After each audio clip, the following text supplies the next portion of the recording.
Which means let's go. Well, Jumbo friends, my name is Emma, and I am so excited to be your safari guide for these next 2 whole weeks here in Africa.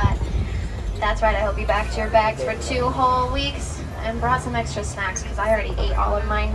But if you guys look on your right on this pole over here, that is a star and moon, and that means that we are now in night mode, which just means we ask that you refrain from using any sort of flash photography, external video. There's also another one up along the rock line all the way back there on our left. But these rhinos are huge. They can be about 3,000 pounds when they're fully grown. And they can charge at about 35 miles an hour. But guys, here on our right, we're passing a few different animals here. Looks like there's a female greater kudu right next to us on the right. I can tell that's a female because it does not have any horns. But up here crossing the road right in front of us, these are the bongos. Now both male and female bongos have these horns. They are cool.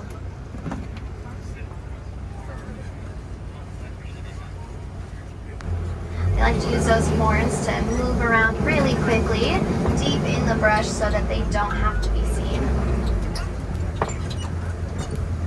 That was cool, but luckily we are going down to the Safi River next, which is home to some of the most dangerous, most aggressive animals that come through the reserve. So we are going to hope our luck continues, my friends.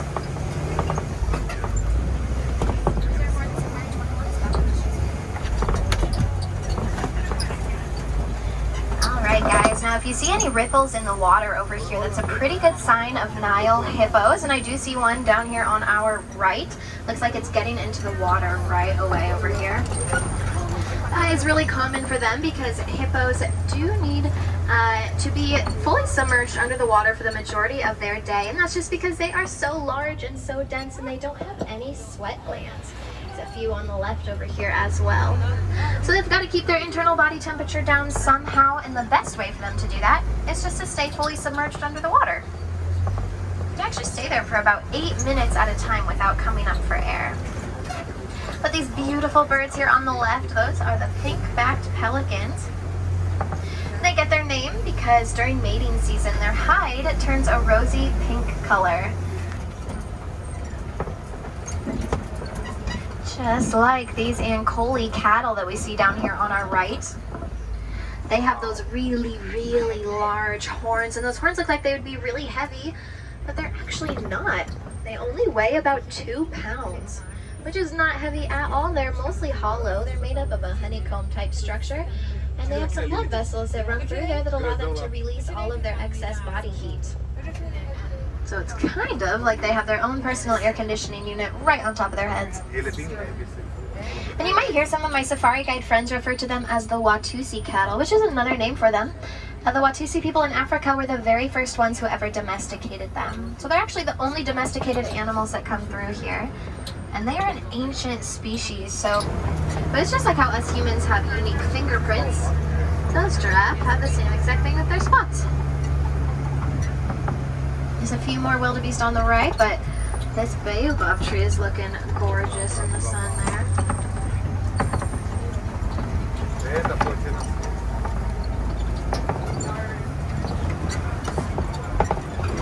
Of greater flamingos. These guys are the largest of all the flamingo species. So they can be about 5 feet tall when they're fully grown. And they'll weigh a whopping 9 whole pounds. Get to see those wildebeest again on the right. Oh guys, on the left, a lot of times cheetahs use that area to hunt. You see some walking around all.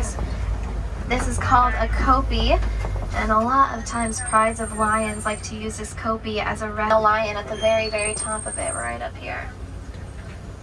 She's walking around right now. They might have woken up for the night to do their hunting. As well, it looks like we'll curve around here and get a better view too. So the animals may not have been over here as much to graze, but I have no doubt that they will be here very, very soon. There's an awesome watering hole. But my friends, I am really impressed with us because we mastered the savannah those last 2 weeks. They flew by, really only felt like 19 minutes and 16 seconds. That's crazy. But one thing I can't help noticing is a survival strategy that pretty much every single animal that we saw today had in common. And that is a need to stick together, whether it's as a herd or a flock or a pride.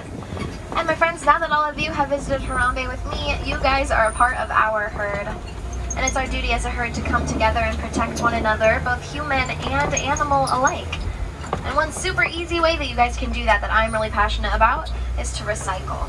So simply by watching that paper consumption, recycling small electronics, all that good stuff, you are making a huge difference in the lives of pretty much every single animal that we saw today and their homes. And as you can see, they are both really, really beautiful and deserve to be saved. It was Steve Irwin who once said, "You save the things that you love."